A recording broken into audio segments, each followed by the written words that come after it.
Coming up on Dialogue Weekend, the new 1,000-kilometer-long railway connecting Kunming in southwestern China with the Laos capital Vientiane was officially opened on December 3rd. How will the new railway benefit the China-Laos economic corridor and the surrounding region? And this week's Newsmaker, now on Dialogue Weekend. Hello and welcome to this edition of Dialogue Weekend. I'm Xu Jingduo.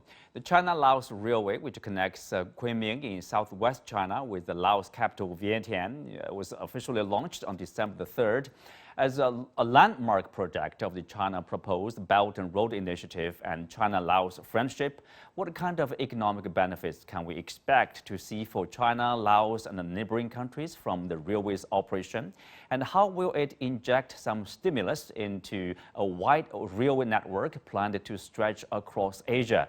To understand more, I'm joined by Tan Sri Datuk Wong Kee, Chairman of the Center for New Inclusive Asia, Victor Gao Zhikai, Chair Professor of Suzhou University, Zun Ahmad Khan, Research Fellow at the Belt and Road Strategy Institute of Tsinghua University, and also Research Fellow at the Center for China and Globalization, and Steve Cleary, a guest reporter in Vientiane, Laos. Well, welcome to the show. We'll start with Mr. Wong. The China-Laos Railway is the first railway project built with Chinese investment, jointly operated by both China and Laos, and then directly connected to China's railway network.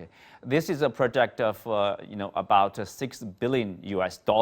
So, what is the significance of the opening of the railway between China and Laos? Yeah, thank you, Chinto. Good evening, everybody. First of all, may I congratulate both China and Laos on the successful inauguration of the railway link between the two countries.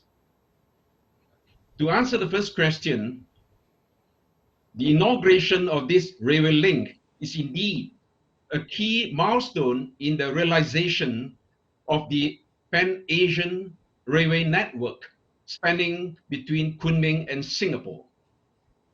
This central route of the network would likely play a vital and useful catalyst in bringing the entire network into fruition with massive cargo transportation, cross-border tourism, trade, cooperation, and human interaction, which is consistent with the 5 pillars of connectivity underscored in the BRI blueprint. The significance of the Pan-Asian Railway in regional connectivity between southwestern China and the mainland Southeast Asian countries, as well as Peninsular Malaysia and Singapore, is rather obvious. It facilitates economic integration in the region, which encompasses Vietnam, Laos, Cambodia, Myanmar, Thailand, Malaysia, and Singapore, 7 out of 10 member states of ASEAN. So it is considered a milestone, a key milestone in the ultimate implementation of the Pan-Asian Railway Network. So obviously important to this region, Pan-Asian Railway Network. So Zoom, you have been studying this Belt and Road Initiative, its development closely here. How important, I know it's an addition to BRI projects over there. I mean, how important is it? What does it mean to BRI? Chindo, firstly, thank you for having me on the show. I have to, first of all, completely agree with what Mr. Wang just said. In my view, and I think this is what the Belt and Road vision is all about as well, no country is destined to poverty, to remain poor. The fact that specifically looking at Laos, only in recent decades, Laos has faced so many hardships, so much suffering from being bombed and colonized. And then, it's a landlocked country in ASEAN, putting them at a unique disadvantage within the region. Now, seeing that all of a sudden Laos shares this high-speed rail connectivity with Kunming, This is a huge development for Laotian people, first of all. It is a huge step forward in a country where there were no railway networks. Living in China for more than 6 years now, I can see how effective, how much these kind of railway networks and this connectivity can mobilize people, move people and goods around, and really energize the entire country. So we can imagine what kind of an impact it would have on Laos. And this is specifically for Laos. But speaking of the broader Belt and Road connectivity and the initiative, I think the whole concept is the same. It's about creating dynamism and creating opportunities by, first of all, essentially key and critical infrastructure. And the fact that Laos and China were able to complete this project and inaugurate it is a huge achievement and is very promising for other countries that are seeking this kind of connectivity. So it's a big development, and it is definitely going to generate immense impact for a country which has been waiting for this for so many years. Well, Victor, obviously the keyword connectivity, is one of the important features of a BRI project. Here, the connectivity is like the southwestern part of China. The city of Kunming is being connected with, the capital of the Laos, Vientiane. Now, what does this connection mean, this connectivity mean, like for this southwestern part of China, which is not that developed compared with the east coastal regions, right? Well, Yunnan province itself is a landlocked province. It's actually at the border with quite a few countries like Myanmar and Laos. And Yunnan province itself needs to be opened up to become a bridgehead towards the Pacific, towards the Indian Ocean, as well as the ASEAN countries. And I think over the past decades or so, a lot of connectivity and infrastructure projects have been done in Yunnan province itself, try to connect with its neighboring countries. So this is the macro background. Now, the railway between Kunming and Vientiane, for example, is a very important infrastructure connectivity project, both for Yunnan province as well as for Laos, because Laos borders, in addition with China, also borders with Myanmar, Vietnam, Thailand, and Cambodia. So I hope this railway connectivity with Vientiane can be further extended to these neighboring countries, including Vietnam, Cambodia, and Thailand, and Myanmar. And through Thailand, it can further go down to Malaysia and eventually terminate in Singapore. So this is truly a very, very good news for ASEAN as a whole. And I think lots of people in Bangkok are now complaining for the lack of speed in the rolling out of the high-speed railway in their country, because they normally consider Laos as more backward. And now Laos is blessed with this railway project, brand new, very fast. So I think it's triggering other countries to think about the importance of connectivity. And they probably will look at this Kunming-Vientiane railway as an example of how connectivity projects can be done for the benefit of all the countries involved. Well, Stephen, Laos is the only landlocked nation in Southwest East Asia, but it has made great efforts in recent years to transform itself into a land-linked country and economy. So what does this opening of the new railway mean for Laos and its interconnectivity, as Victor said, with neighboring countries? We know that, with this railway, this travel time between Kunming and the capital city of Laos will be shortened from at least 15 hours to 3 to 4 hours, right? That's right. Thank you very much for having me, and to your audience and fellow panelists. So, yeah, it's truly a historic moment in Laos, the opening of this China-Laos Railway. And as mentioned, the connectivity is something that Laos policymakers have been seeking to enhance, moving from what we would describe as a landlocked country and to become a land-linked or a land bridge, and to really participate in the opportunities that geography has provided. So this is coming into different domains such as trade, investment, travel, tourism, education, and other people-to-people links. but also in terms of the very important area, which is greenhouse gas emissions. If we're looking at the transport sector, electrification is a big contributor. So if we can divert some of the trade from the maritime domain to rail, and at the same time give Laos and neighboring the Yunnan province in China and connecting to the other countries in ASEAN, I think Laos sees that as quite a historic opportunity. I mean, they're also wanting to improve their human resources to take advantage of this. So there's still work to be done, and the interconnectivity between the railway and various production zones in Laos. But I think generally the optimism can be felt. Mm-hmm. Well, since you are on the ground there, so Stephen, tell us what's this public response to this operation, to this opening of this railway line?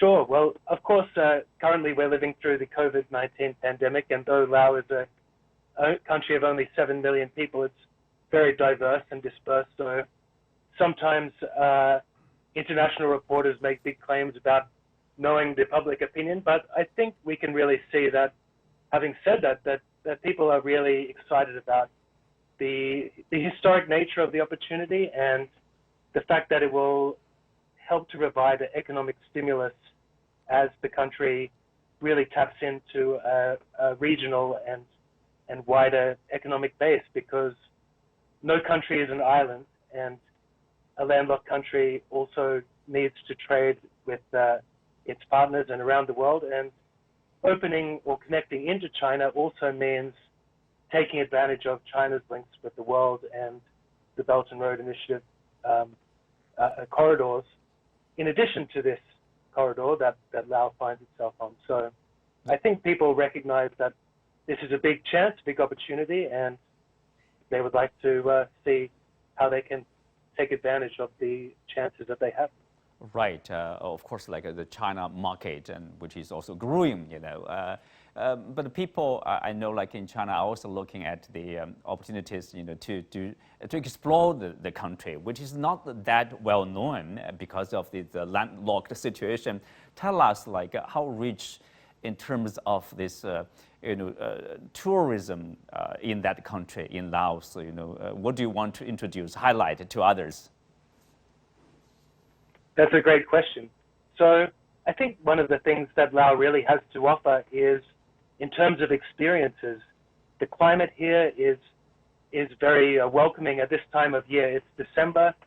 People say it's cold, but it's in the mid 20 degrees Celsius during the day, and so the chance to maybe escape some of the colder months in China or other northern countries, and to come down to Laos and to really experience the hospitality, the unique food, the culture, and also the natural endowment. Laos has an incredible natural setting, something that people who are in Yunnan province would know well, but it's similar but a little bit lower in altitude. So the weather is very kind and the people are very kind, mm-hmm. and it's definitely worth an exploration. So I'd encourage as many people as possible to take advantage of the opportunity the train presents to come and visit Laos, as well as allow people to visit abroad. Yeah, so there's a lot to be explored. Well, thank you, Steve. Well, Mr. Wong, with the opening of the new railway, other Southeast Asian countries have voiced their enthusiasm for railway projects. Actually, as Victor has pointed out just now, they also think, their countries with China, such as China-Thailand Railway and this Kaling-Hadong, metro line in Vietnam. So what will China and these countries be looking at during this operation of China-Laos Railway in regards to how they plan future railway projects or other cross-border cooperation ventures? Thank you, Chin-Do. The China-Laos Railway is one of the few high-profile railway infrastructure projects undertaken by China in Southeast Asia. And the significance lies in transforming Laos from a landlocked country into a land-linked nation-state where enormous changes in the local and regional economic landscape is anticipated. It is all poised to set into motion a paradigm shift. I call it a paradigm shift in the regional logistic connectivity, which was largely dominated by maritime logistics in the past. This is crucial to both China and its regional neighbors in mainland Southeast Asia, with the inception of RCEP on January 1st, 2022, which is less than a month away from now. As of today, 10 out of 15 RCEP member states have already completed their respective parliamentary ratification that empowers RCEP to take effect within their own borders. Of all the 10 ratifying signatory countries, China, Laos, Vietnam, Cambodia, Thailand, and Singapore are the key stakeholders involved in the Pan-Asian Railway Network. And I presume with the biggest ever free trade bloc setting into motion, alongside with the enhanced demand in China market under the dual circulation model, escalating demand for logistics is definitely anticipated. And this cannot be reliant solely on the maritime logistics. And railway logistics, perhaps, is a solution for tomorrow. Mm-hmm. Zoom, if you look at this infrastructure projects, usually they are, with a huge investment, and the returns usually takes a long time to realize. And then you will see some questions or even criticism against targeting these kind of a project. They say, could it be an issue of debt? Could it be an issue of other concerns? What's your response to that? I think, honestly, there is reason to have certain concerns. I think countries need to be responsible and try to gauge what is the exact, there's a new term we are using now, intelligent financing, as well as understanding how we are going to be able to utilize this infrastructure. That said, it is also true that the only way, for example, for a country like Laos or my own country and various other countries, the only way forward for them to be able to improve their circumstances, the prerequisite is infrastructure. So I think in the end, the question is really about how well we make sure that we utilize these precious opportunities. It is a precious opportunity. And in every case of countries that have developed, including the 40 years of China's reform and opening up, there were multiple successes, but there were some small setbacks that were observed and then learned from. So this is something that countries need to realize, that no way forward, no positive development is going to be completely 100% risk-free, but the whole point is to gauge, to be sensitive, and to be responsive, to be able to understand how to utilize more effectively. And this is something where I would also like to emphasize whatever mechanisms are in place to discuss the Belt and Road projects. Let's talk about FOCAC, let's talk about CPEC, and various other bilateral mechanisms as well. They're constantly responsive and receptive to understand how can we better utilize the infrastructure, and even reconsidering the projects, constantly assessing what are the requirements and what is achievable. So there is always an element of risk, but it is important to understand that no way forward is 100% risk-free.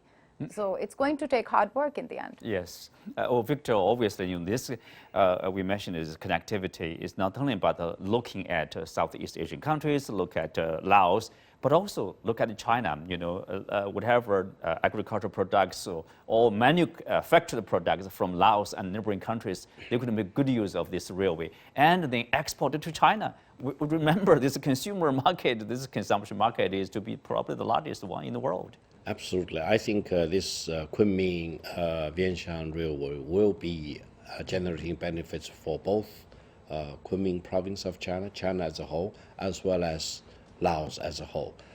Remember, investments in such connectivity projects have long-term benefits. For example, I would say the fact that the United States eventually became the superpower in the world was very much thanks to their rolling out of a nationwide railway system towards the end of the 19th century, and then completing the high-quality expressway system across lower 49 states, and then building up all kinds of airports throughout the country. Now, all these projects made sure that the United States eventually could become the superpower in the world. Now, for Laos, I would say the connection with Kunming, with this railway, will really generate huge benefits for the exchange of goods, persons, information, capital, you name it. Tourism will boom as a result of that. And don't forget, Laos is landlocked there, and also it's very mountainous. Building a railway connection is not easy, it's not cheap, and you need to really have the long-term view. I would say this will really increase the land value of all the regions in Laos along the railway connection significantly going forward. So people in Laos will become richer, they can command a premium for the goods they produce, but they cannot sell to outside markets without a connectivity projects like this. Now they can command a premium, and the flow of people into and out of Laos will be significantly accelerated. For China, of course, we not only want to go to Vientiane, we want to go further south to Cambodia, to Thailand, Malaysia, and Singapore. And Singapore will not be the terminal, because eventually Indonesia, which is east-west, involving lots of islands, will be connected. And you are talking about a very well-connected Southeast Asian as a whole. It will be a blessing for everyone in Southeast Asian countries. Yeah. Mr. Wong, the future is promising, but at the same time, we do see there are issues we needed to overcome to deal with. For example, Malaysia's East Coast Rail Link, a Malaysian-China joint train project, broke ground in 2017, but has encountered some obstacles. Can you tell us more about the project now? Yes. In the nutshell, the ECRL, or the East Coast Rail Link project, is a mega project of total cost Malaysian dollars 50 billion. It is a rail network of total length 665 kilometers, designed to link the economic backwaters in the East Coast states of Peninsular Malaysia with the more developed West Coast. It was first launched in the year 2017. If I'm not mistaken, it was in August 2017, and it was initially scheduled for completion by the end of 2024. However, the project implementation was not without disruption. It was suspended after the 2018 general election of Malaysia, which saw a change in government. After about a year of suspension, the project was relaunched in July 2019, and the new completion deadline is now rescheduled for December 2026. That means to say there is a delay of 2 years, right? And as of October this year, the progress rate had reached 25.09%. 25.09% of the total work. The latest development, as of yesterday, witnessed the ultimate green light granted by one of the key states involved in the project, that is the Selangor state government, to the proposed configuration of the rail route within the state.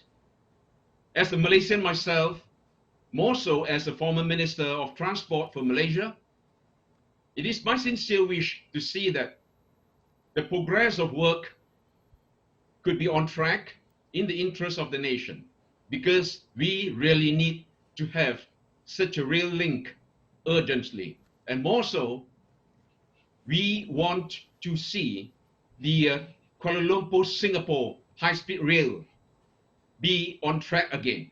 This is something that the nation is anticipating. Well, best wishes for the tracks over there. Thank you, Mr. Wang. Well, let's leave it there for now and take a look at this week's Newsmaker.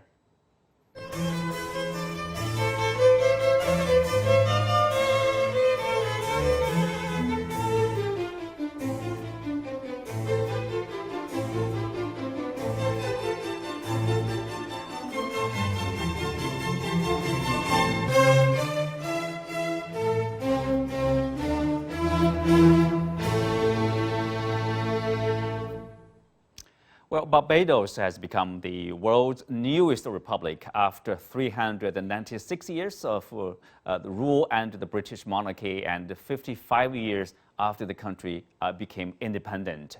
Sandra Mason was sworn in as the first president. To help us understand the significance of this transition, I'm again joined by Victor Gauchikai and Zung Ahmad Khan. So Victor, after many decades of independence, why they choose this year or today to become a republic now? Well, first of all, congratulations to Barbados. I visited Barbados only once back in the 1980s. How is it like? It was a great country, beautiful country in the Caribbean. People are warm. And I think by choosing independence, rather than continuing to recognize Britain and the Queen as their sovereign, I think the people in Barbados made the right choice and set a very good precedent for lots of other members of the Commonwealth nations. Eventually, I think that's the megatrend, that's the right way to go. The British sovereign over all these Commonwealth nations is a misnomer to start with and is against the megatrend in the world. I think eventually Britain will need to shrink back to its own borders in Europe, and the member states will have their right to choose independence. And I hope eventually Australian people will also make the right choice, because that's what their people deserve, their own full independence, their own full right to make sovereign decisions, rather than being hooked up with some other country, which is a legacy of the colonialism. Well, Zun, exactly, that's the word I think the president of Barbados made, like, finally we are completely free from colonialism. Yes. What do you make of that? I know your country, Pakistan, was once, go ahead. This is such an important topic for me and many people who have that experience.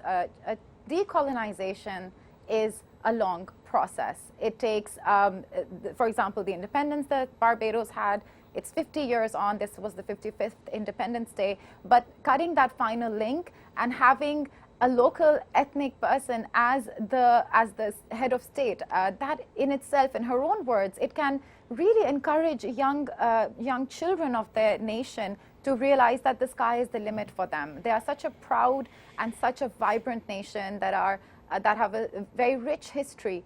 And I've also seen that I was studying how during the 1960s and many other phases, the people were constantly requesting and looking for this moment. So this is a symbolic and in a moment, and in this process, symbols matter a lot. And I think it speaks volumes. Hopefully, this can also encourage other nations to take the same steps. They can have cordial relations with the United Kingdom, but each nation has the right to be completely free of such of this kind of a colonized presence, a colonizer's presence. So this is a huge victory for the people of Barbados. And one thing also to recognize is that so far, once slavery was ended in Barbados, the people who owned slaves were compensated, but the people of Barbados were not, the slaves themselves were not compensated for that experience, for that trauma. So one other aspect we may see is that with this, maybe some conversation of some kind of reparations can also be taken forward. It's important for a nation to move forward with pride and be able to ask what they deserve. That's right. That said, this is a huge achievement for Barbados and all countries that have had this experience. You have to move forward, right. Yeah. With that, we are coming to the end of today's show. Many thanks again to our guests. You can also watch us on the CGTN app or on YouTube. I'm Xu Qingduo. Thank you for watching. See you next time.